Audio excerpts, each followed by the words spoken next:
If you've played any fighting games made within the last 2 decades, it probably had at least one super meter tucked away in there somewhere. Some sort of resource that lets players perform crowd-pleasing, comeback-facilitating power moves, such as counters, dodges, and the topic of today's video, super moves. Super moves have become a staple of the fighting game genre. Some recent fighting games have avoided using super moves, but the developers of those games did so as a deliberate choice, to differentiate their work from the modern conventions of the genre. Most tournament-style fighting games don't share these concerns, and freely borrow from one another.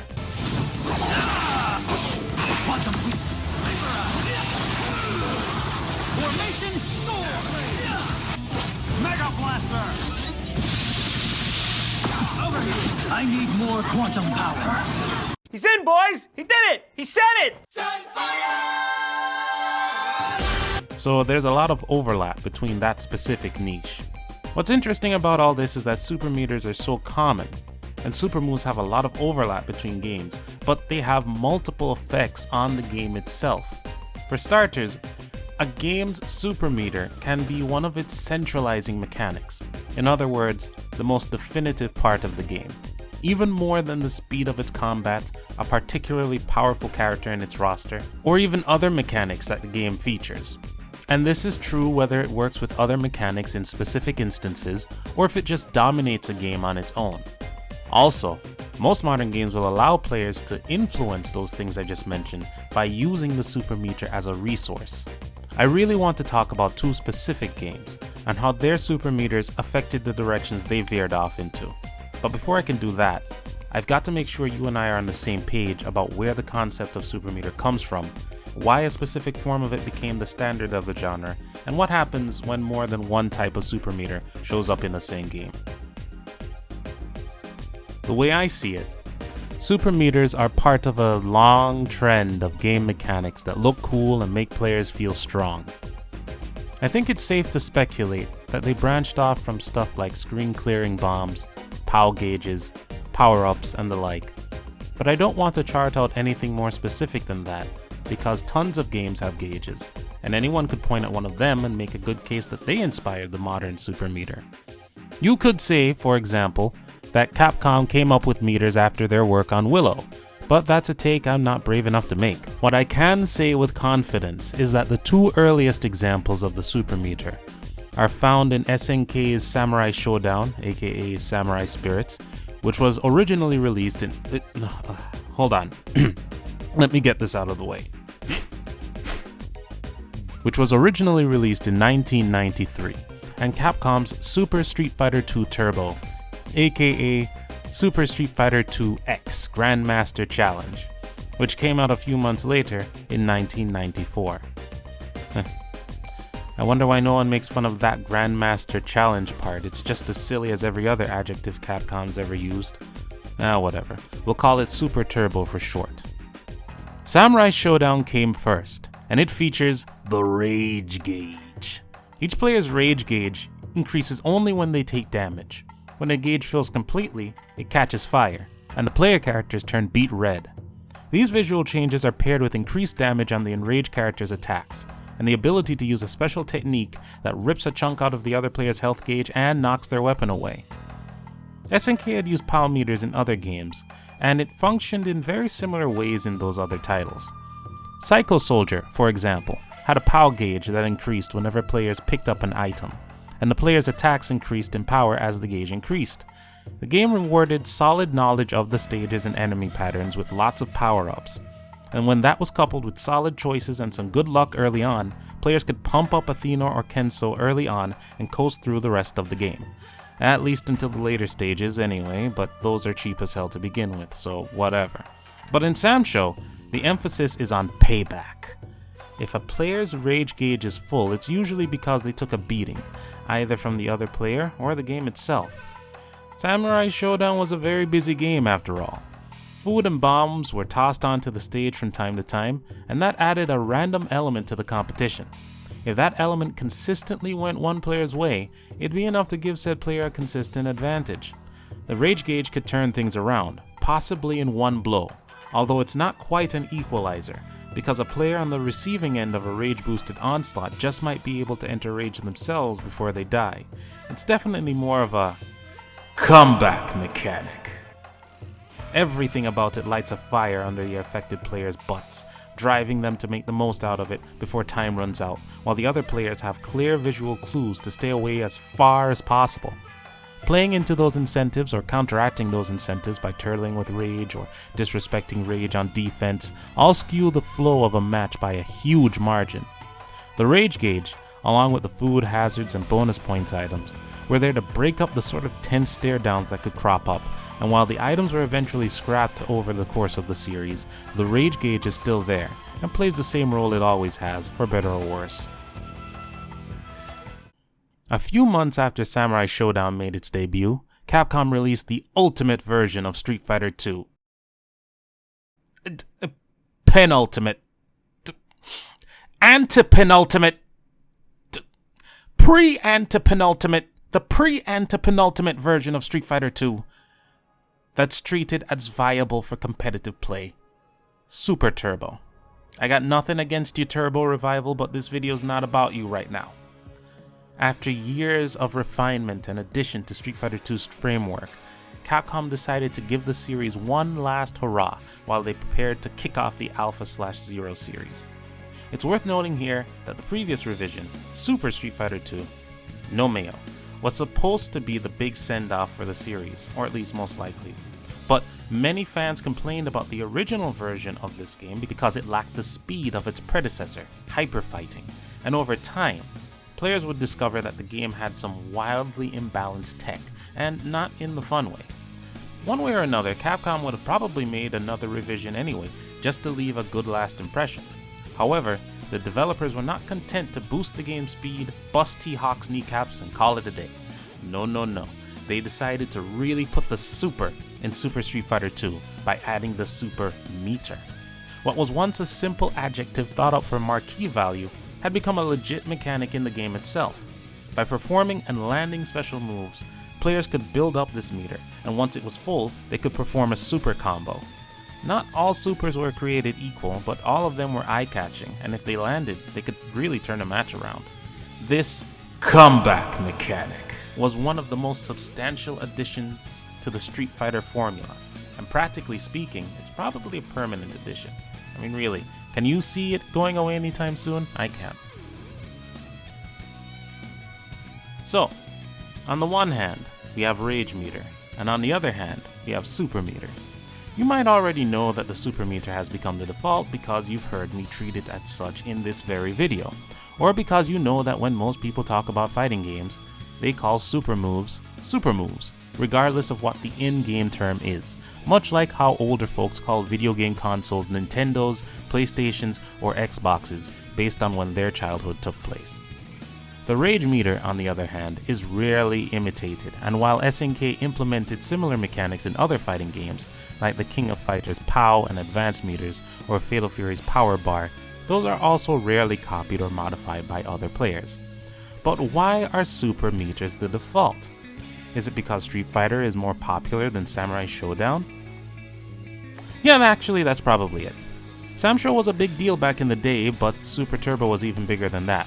Plus, imitators usually don't put too much thought into why the market leader does something, they just rip it off. But I think the Super Meter was a hit to begin with because of how it works for the player. Players are basically building a resource by just playing the game, and after they fill up their meters, they can store it for the rest of the round, right down to the last second. There's no pressure to use it other than that big super at the bottom of the screen, crackling with energy, drawing your eye to it until the meter's emptied. You can use it to rally from a bad start, or to cinch a match, but the decision is yours to make, and when the next round starts, it's a clean slate. None of the advantages in the last round bleed into the next one, at least in its original incarnation.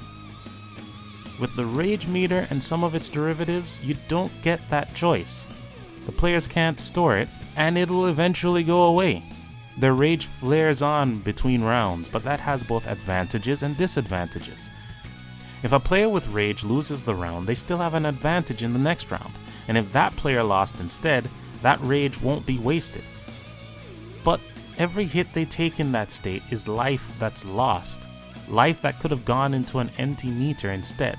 I don't think that these aspects of the rage meter are flaws.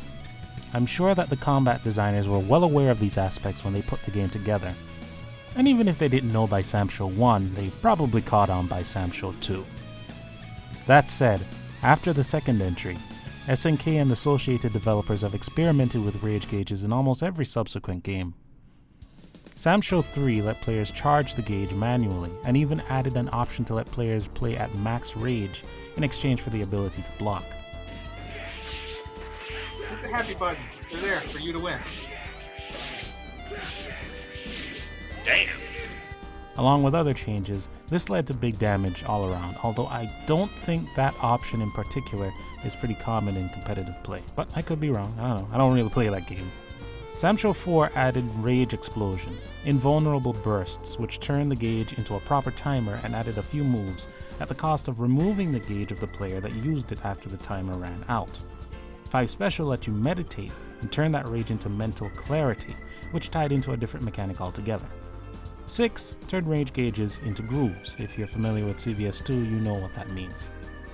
Honestly, I think the main reason the PS4 entry has its rage gauge built the way it does is because it's a hodgepodge of all the other games, which is fitting for a series revival, and it harkens back to Sam Show 1 and 2's rage gauge because, well, that's the one from the first 2 games. Fluctuates a bit amongst the spin-off games, but we don't talk about the other games because life's too short to obsess over mistakes, no matter how big they are. But on paper, the rage gauge is less gratifying and versatile than the super meter. It's also less consistent. Rage differs based on the character that you pick. Said character has different amounts that they store in their gauge, different time limits, etc. Things aren't perfectly even in Super Turbo when it comes to meter game, but the meter itself takes the same number of points to fill for almost everyone.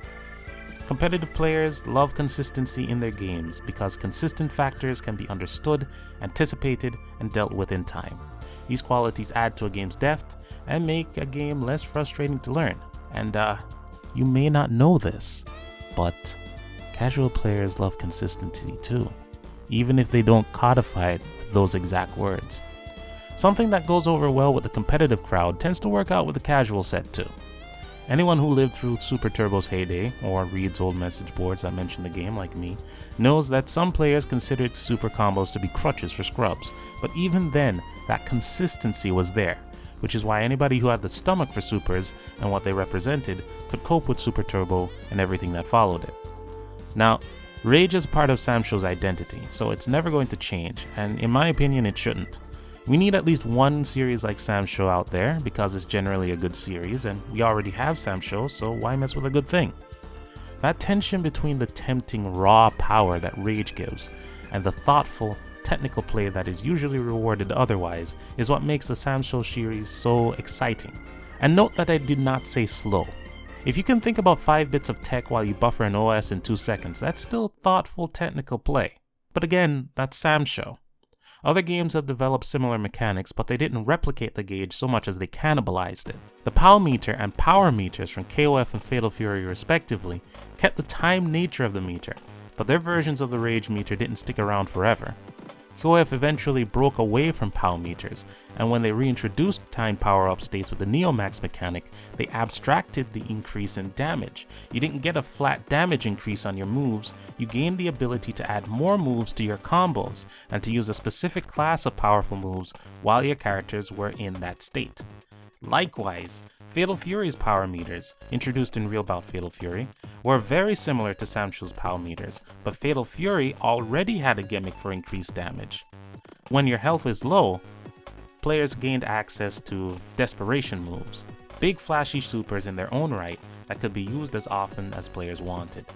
The Fatal Fury devs kept that the way it was and treated the new power meter as a +1 of sorts.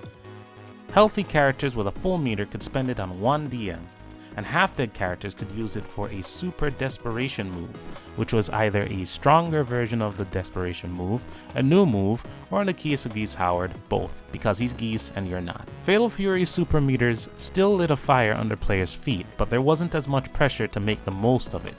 Doing random stuff just to make sure the meter didn't go to waste is a surefire way to overextend in the Real Bout series, and it could cost you the match if you're not careful.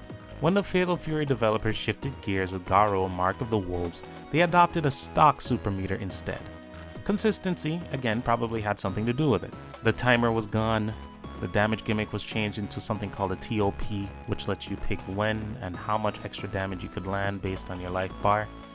And the power meter was changed to a 2-stock system, wherein one stock lets you use a regular super move, and the other stock lets you land a super duper move. At a beginner's level, Garo is a much more defensive game than its predecessor, so a POW style meter probably wasn't as good of a fit as what the devs went with. Now, I realize that this has been a long tangent, but I am going somewhere with this. So, these are just 2 examples of the lineage of super moves between Samsho 1 and 2 of SNK's most popular franchises, KOF and Fatal Fury. There's a pretty direct connection between the 3, but even from the start, there were big changes between how the 3 handled super meter. Now, look at Super Street Fighter 2 Turbo Super Meter. Tons of games copy it, and they copy it fairly closely. Some games even replicate the way that the super meter resets between rounds, which is something that even Street Fighter itself hasn't done for a while, although a very similar concept was reintroduced into the series, which I'll get to next time. Capcom Super Meter is still way more widespread than SNK's, and it's relatively intact. Part of that is most likely because it's less complicated. You build meter, you spend meter, and while there's more to it, you can boil it down to that when you have to. The more factors you add, the more complicated it gets, which has knock-on effects on a game. Take a look at any given game with different super meters within itself. I'm hoping most of you out there are familiar with games like Melty Blood, CVS2, or Arcana Heart, because this video is running long already and I'm getting kinda tired. But if you don't, here's a rough summation. These games in particular have multiple styles of meters, and depending on the game, the meter or groove that you choose affects not only how you gain meter, but what mechanics you can use, what properties your normal and special moves have, and all sorts of other stuff. These changes can go on to such an extent that picking the same character with a different meter or groove essentially makes them a different character, even if their animations and move lists are exactly the same. That's the centralizing aspect that I alluded to earlier. A meter system with depth weighs heavy on a game, but a simple one complements it. Now, this isn't to say that simple meters are better or worse than complex ones, just that they have an effect. Behind all the flashy moves, most developers have a place and purpose for how supers work and what they add to a game.